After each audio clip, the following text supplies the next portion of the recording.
नमः। श्री गुरुभ्यो नमः। जगद्गुरु नरेंद्राचार्य महाराज की जय। सद्गुरु काड सिद्धेश्वर महाराज की जय। संत शिरोमणि गजानन महाराज की जय। आद्य जगद्गुरु रामानंदाचार्य महाराज की जय। सियावल्लभ रामचंद्र की जय। गुरुर्ब्रह्मा गुरुर्विष्णु गुरुर्देवो महेश्वरा गुरुर्साक्षात् परब्रह्म तस्मै श्री गुरवे नमः। सार्थ श्रीमद्दासबोध दशक नववा समास पहिला आशंका नाम। श्रीराम निराकार म्हणजे काय, निराधार म्हणजे काय, निर्विकल्प म्हणजे काय, मज निरोपावे। निराकार म्हणजे आकार नाही, निराधार म्हणजे आधार नाही, निर्विकल्प म्हणजे कल्पना नाही परब्रह्मासी। निरामय म्हणजे काय, निराभास म्हणजे काय, निरावेव म्हणजे काय, मज निरोपावे।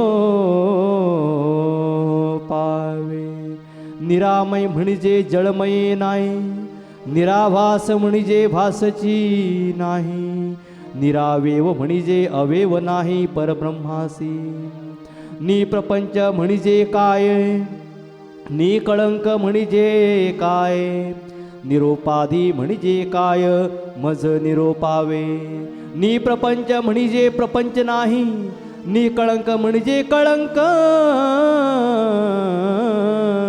नाही, निरोपाधी म्हणजे उपाधी नाही परब्रह्मासी।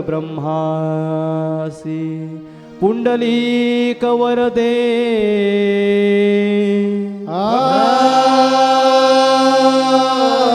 हरी विठ्ठल।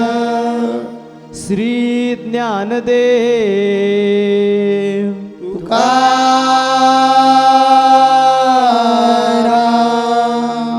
पंढरीनाथ महाराज की जय। जगद्गुरु नरेंद्राचार्य महाराज की जय। जगतगुरु श्री स्वामी नरेंद्राचार्य जी महाराज के पावन चरण कमलों को वंदन करते हुए सद्गुरु के सत्संग में उपस्थित सभी गुरु भाइयों और बहनों को मेरा सांप्रदायिक श्री गुरुदेव। मित्रों, समर्थ द्वारा लिखित दासबोध में जो शिष्य और सद्गुरु का संवाद चल रहा है उसको आगे बढ़ाते हुए या उस पर चलते हुए पढ़ते हुए हम आज 9वें दशक में पदार्पण कर रहे हैं। 9वें दशक का पहला समास ब्रह्म निरूपण है। इस समास में शिष्य को बहुत सारी शंकाएं होती हैं जिसका वो समाधान चाहता है। पिछले कई सत्संगों में हमने सुना ब्रह्म की उपमाओं के बारे में।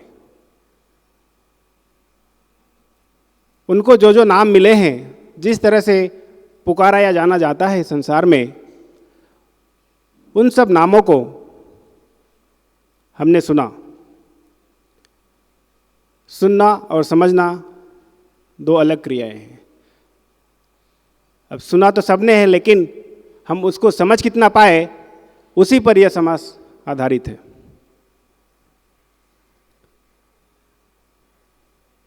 हम सब जानते हैं, हमने सुना है सद्गुरु के मुखारविंद से कि इस मानव जन्म को पाने के लिए न जाने कितने पुण्य कर्म करने पड़े होंगे हमको, जो हम 84 लाख योनियों को पार करते हुए आज इस अवस्था में बैठे हैं। अब अगर इसको हम ध्यान से सोचें और समझें तो ये बहुत बड़ी उपलब्धि है एक जीव के लिए। उससे बड़ी उपलब्धि है कि हमारे ऊपर किसी ब्रह्म ज्ञानी सद्गुरु की छत्र छाया हो। और ये हमने बार बार सुना, हम समझते भी हैं कि हम सब इस सत्संग में उपस्थित हर एक प्राणी इतना भाग्यशाली सौभाग्यशाली है कि उसे ब्रह्मज्ञानी सद्गुरु की छत्र छाया मिली है और आज हम उनके समक्ष बैठे हैं। इससे अच्छा मौका और क्या हो सकता है अपने आप को जानने का, अपने आप को पहचानने का और उस परम शक्ति परब्रह्म में लीन होने का, जहाँ से हमारी यात्रा शुरू हुई है। जिस तरह एक बच्चा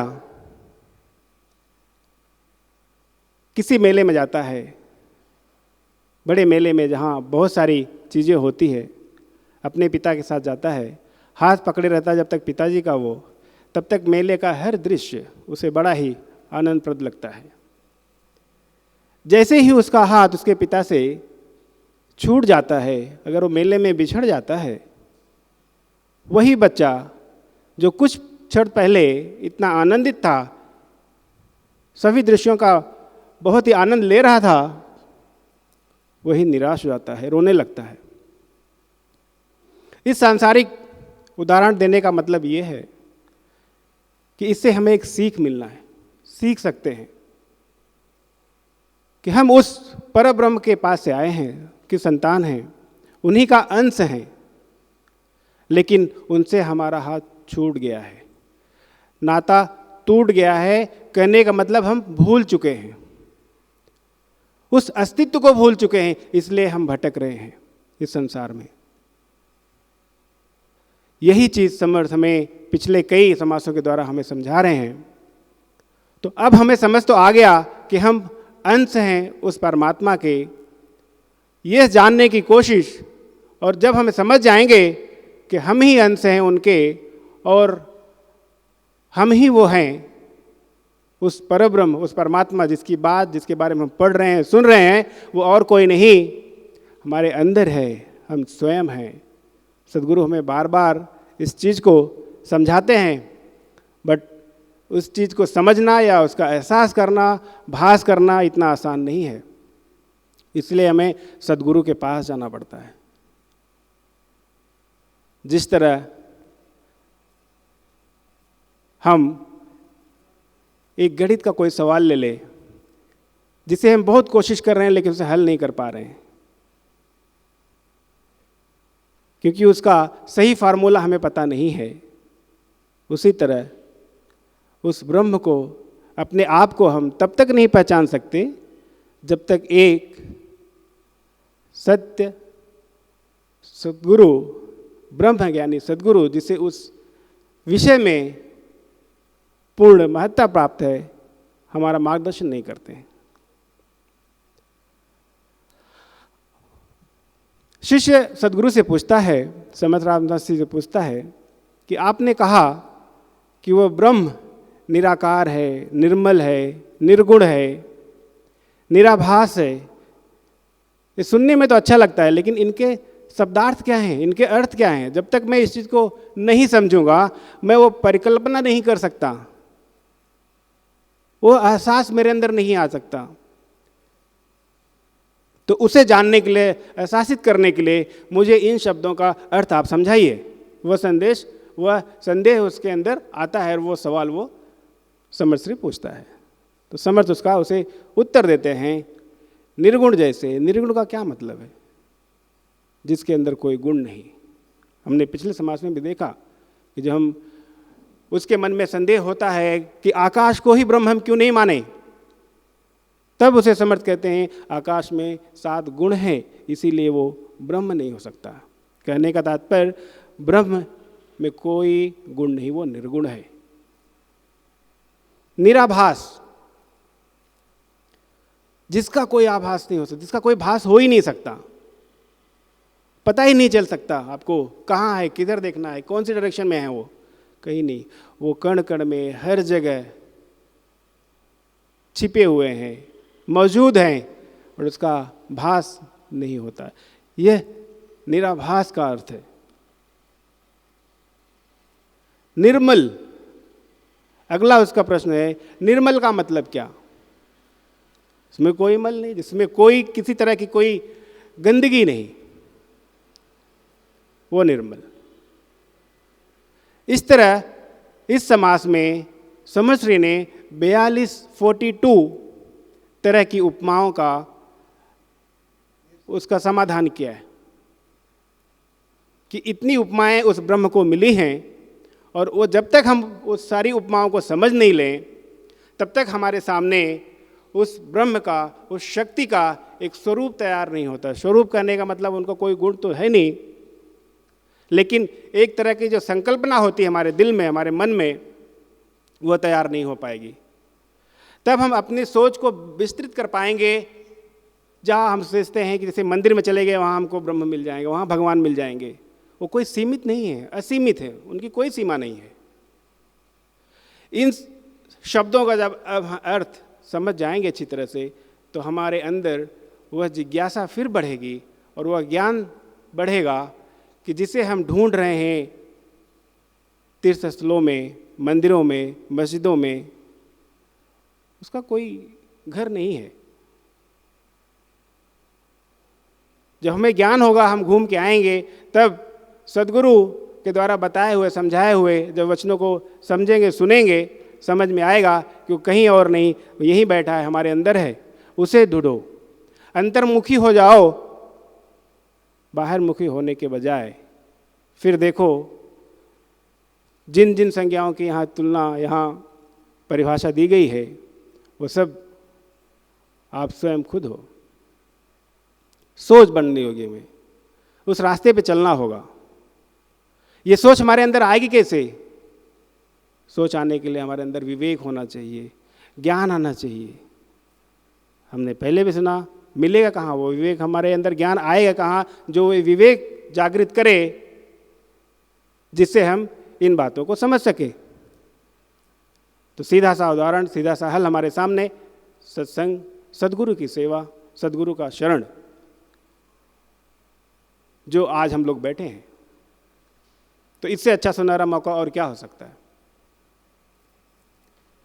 तो हमारे जैसे जो भक्त हैं, जो ये चाहते हैं कि अब यहीं से हमारी उस परम यात्रा की शुरुआत होगी और यह पहली सीढ़ी हमें मिल चुकी है, तो अपनी खुशी का वर्णन, या यह कह लीजिए अपने सद्गुरु के चरणों में वह अपनी इच्छा, अपने विचार, अपनी भावना रखता है और वो इस सृष्टि के जितने भी बहारे हैं या जो भी है, जितने पंछी हैं, जैसे ये होता, जैसे मैंने बताया कि जैसे वो बेटा अगर बाप से मिल जाए मेले में, फिर उसकी खुशी का कोई ठिकाना नहीं रहता है। उसी तरह एक छोटा सा आगे बढ़ने के पहले आपको उदाहरण दूं या उसका उल्लेख करूं, जो जगत गुरु श्री ने खुद बताया था कि जैसे हम वारी में आते हैं और सद्गुरु की एक नज़र पड़ती है तो अंदर से आत्मा एकदम प्रसन्न हो जाती है, वो अलग ही एक खुशी मिलती है। वह इसलिए नहीं कि सद्गुरु ने हमें देख लिया, वह इसलिए कि सद्गुरु की छत्र छाया में हमारे अंदर जो बैठा परमात्मा है, उसका एहसास हम स्वयं करने लगते हैं, वह खुशी बाहर होती है।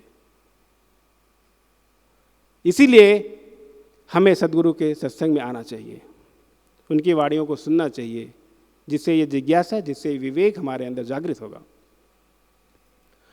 अब वो भक्त अपने सद्गुरु के चरणों में अपनी भावना अर्पित कर रहा है और ये कह रहा है कि सद्गुरु आप ही मार्गदर्शन करिए इस गूढ़ विषय को समझने के लिए, जो हमने पिछले कई समास में देखा कि ये सब्जेक्ट इतना आसान नहीं है जिसे हम और आप साधारण लोग समझ सके। इसके लिए ब्रह्मज्ञानी सद्गुरु की छत्र छाया ही एकमात्र सहारा है। अब इसी भाव को आगे ले चलते हैं और समर्थ श्री आगे इस समास में क्या बतलाते हैं, क्या कहते हैं, किस तरह उस शिष्य की शंकाओं को दूर करते हैं, वो सुनते हैं। फिर आगे वो शिष्य कहता है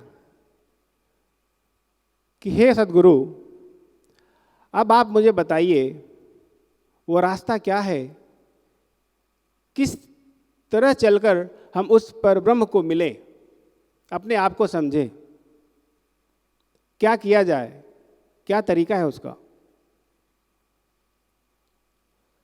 इस बात को एक छोटे से उदाहरण से बताता हूं मैं। हमने पहले भी सुना कि सब बातें हमें पता है, लेकिन हम किसी न किसी जाल में फंसे हुए हैं, किसी न किसी बंधन में फंसे हुए हैं। वो माया के बंधन में फंसे हैं। वो ऐसा बंधन नहीं जो सामने से दिखे कि कोई हथकड़ी लगी हुई है, वो कोई आके काट दे और हम फिर मिल जाए ब्रह्म से, ऐसा नहीं है। जो दिखता नहीं है उस तरह का बंधन हमने खुद बांध रखा है। उसी को कैसे तोड़े, वो उसके सवाल का अगला जवाब सद्गुरु देते हैं। उसके पहले उन्होंने जो प्रश्न पूछे उसके बारे में बताइए ना जरा। प्रश्न वापस पढ़िए आप। निराकार म्हणजे आकार नाही, निराधार म्हणजे आधार नाही, निर्विकल्प म्हणजे कल्पना नाही परब्रह्मासी, निरामय म्हणजे काय, निराभास म्हणजे काय, निरावयव म्हणजे काय, मज निरोपावे। रुके, इसमें निराधार से पूछे, निराधार का मतलब क्या? जिसका कोई आधार नहीं, जिसका कोई आधार नहीं, जो किसी पे आधारित नहीं है। इस शब्द का मतलब ये है, जैसे आप कोई बिल्डिंग खड़ी करते हो, बिल्डिंग का एक फाउंडेशन उसका आधार होता है जिसे आप देख सकते हो, लेकिन उस ब्रह्म का कोई आधार नहीं है। उसका मतलब यहाँ बता रहे हैं सद्गुरु उसको कि आप उस दृष्टि से मत देखो, देह बुद्धि से मत देखने जाओ, समझने जाओ उसको कि कहीं उसका आधार मिल जाए, कहीं उसका कोई ठिकाना मिल जाए। नहीं, ये सोच भी हमारे अंदर नहीं आनी चाहिए। ये जो चेले के मन में शंका आ गई है कि उनको निराधार बोला जाता है, तो कैसे? निराधार का अर्थ क्या है? तो उसका अर्थ समर्थ रामदास स्वामी जी बोलते हैं कि उनको किसी का आधार नहीं है, वो किसी के आधार पर खड़ा नहीं है, वो स्वयं चलित है, उसको किसी की आधार लेने की आवश्यकता नहीं। जैसे आकाश, जैसे ग्रह, या हमारे आकाश गंगा में अनेक प्रकार के ग्रह हम देखते हैं। कभी आपने देखा है कि पृथ्वी को ऐसे कुछ नीचे से आधार दिया है और उसके ऊपर वो खड़ी है? ऐसे नहीं है। ये नवग्रह एक आकाश गंगा के नवग्रह है। ऐसे अनेक आकाश गंगा यानी अनेक ब्रह्मांड है, और वो ब्रह्मांड जिन्होंने निर्माण किए हैं, आधार रहित ब्रह्मांड निर्माण किए हैं। एक एक ब्रह्मांड जो है उसमें अनेक प्रकार के ग्रह, और वो भी हर ग्रह अपने अपने ताकत पे खड़े हैं। अनेक ग्रहों को अपने कब्जे में लेने वाली जो ब्रह्मांड है वो भी अपने शक्ति पर खड़ा है। तो समर्थ रामदास स्वामी जी का कहना ऐसा है कि ये आकाश गंगा निर्माण करने वाला, एक गैलेक्सी निर्माण करने वाला कैसा होगा? तो ये शंका लेने की आवश्यकता ना। जिन्होंने ये विश्व निर्माण किया, ये विश्व बिना आधार खड़ा किया, तो उनको क्या दिक्कत है? उनको क्या कठिन है कि आधार लेने की आवश्यकता क्या है? तो चेला आगे प्रश्न पूछ रहा है कि वो निराभिमानी कैसा है? वो गुण रहित है, उन्होंने गुण निर्माण किए। उनसे ही मूल माया निर्माण हो गई है ना। और मूल माया से 3 गुण पैदा हो गए और ये 3 गुणों से सृष्टि का निर्माण हो गया। 3 गुणों से 5 तत्व निर्माण हो गए और अष्टधा प्रकृति से ये ब्रह्मांड निर्माण हो गया। तो ये गुण रहित है, यानी निराभिमानी है, उनको किसी का गर्व नहीं आता। देखिए एक पेड़ जब पूरा डेवलप हो जाता है तब उनको फूल फल आते हैं, और जब फूल फल आता है तो वो पेड़ ऐसे ताट नहीं खड़ा रहता, वो झुकता है, यानी विनम्र होता है। वैसे है ये सृष्टि का जो निर्माता है उनका सब ये ज्ञान है, उनकी ये सब शक्ति है। तो जिनको ये ऐसी शक्ति है उनको गर्व आने का, अभिमान आने का प्रश्न ही नहीं रहता। जो ओरिजिनल श्रीमंत है, देखिए और एक उदाहरण देते हैं हमको। जो ओरिजिनल श्रीमंत है वो कभी गहने पहनकर लोगों को दिखाता नहीं, मैं श्रीमंत हूँ, मैं श्रीमंत हूँ, मैं श्रीमंत हूँ। उनके कृति से दिखता है कि ये श्रीमंत है, अमीर है। उनको प्रदर्शन करना नहीं पड़ता। वैसा भगवान है, वैसा वो परमात्मा है कि उनको कभी भी अभिमान नहीं आता कि अरे ये हम चलाते हैं। इसलिए तो ब्रह्मा विष्णु महेश जी को अभिमान आया था, क्योंकि वो अष्टधा प्रकृति से बने हुए हैं। इस कारण वो बोले नहीं हम किसी को जन्म नहीं डालेंगे, विष्णु बोले हम किसी का पालन नहीं करेंगे, और शिव जी को लगा है हमने ही क्यों काम करने का, सब लोगों का लय क्यों हम करते, ये नहीं करेंगे। तब परमात्मा को ऐसे रूप धारण करवा के हर ये त्रिदेव जो है उनके सामने खड़ा होकर उनको निराभिमानी करना पड़ा कि भाई गर्व मत ले लो, आप जैसे अनेक ब्रह्म विष्णु महेश ये मेरे अंतरिक्ष में है, मेरे हर ब्रह्मांड में आप जैसे त्रिदेव है, और उनसे हम काम करवा के लेते हैं। और ये काम करवा के लेकर भी हम अभिमानी नहीं है तो आपको अभिमानी होकर कैसे चलेगा, और उनका अभिमान निकालते। ऐसे ये परब्रह्म है। ऐसे अनेक प्रकार की शंका का समाधान इसमें यह दृष्टांत में दिए है। 40 प्रकार के प्रश्न ये समास में पूछे, उनमें से बहुत से प्रश्नों का जवाब हमारे मनोज जी ने दिया है। ऐसी शंका हमारे मन में भी आ सकती है। इसी कारण बार बार समर्थ रामदास स्वामी जी, ये जो श्रोता है उनके मन में कौन से ही प्रकार की आशंका नहीं रहना चाहिए। इसलिए बार बार हमें वापिस वो जगह पे लाते हैं। परब्रह्म, आत्मज्ञान, सिद्ध लक्षण ये बताकर वापिस परमात्मा कैसा है, वो निराभिमानी कैसा है, उनको निरवयव कैसे बोलेंगे, वो अव्यक्त कैसा है।